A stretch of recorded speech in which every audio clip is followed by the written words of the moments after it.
வணக்கம். ஸ்ரீ ராமானுஜர் ஸ்ரீபெரும்புதூர் வந்து ராமானுஜர் என்னும் எம்பெருமானாரை வணங்கி வாழ்வில் நலமும் வளமும் பெறுவோம், மோட்சம் பெற ஒரே வழி எத்திராஜன் திருவடி. காஞ்சிபுரம் மாவட்டம் ஸ்ரீபெரும்புதூரில் அவதரித்த எம்பெருமானார் எத்திராஜர் இப்படி பல நாமங்களை கொண்ட நம்ம ராமானுஜர் வந்து பிறந்த ஊர் ஸ்ரீபெரும்புதூர்.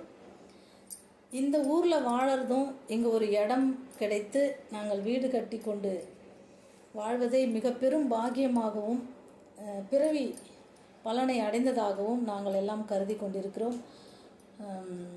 கடவுள் நம்பிக்கை உள்ள அனைவருமே விருப்பம் இருந்தால் உங்களுக்கும் அந்த பாக்கியம் கிடைக்க வேண்டும் என்று நீங்கள் நினைத்தால் ஸ்ரீபெரும்புதூர் வந்து ஒரு முறை ராமானுஜரை தரிசித்து விட்டு செல்லுங்கள். உங்களுக்கும் அந்த புண்ணியமும் பாக்கியமும் கிடைக்கும். நன்றி.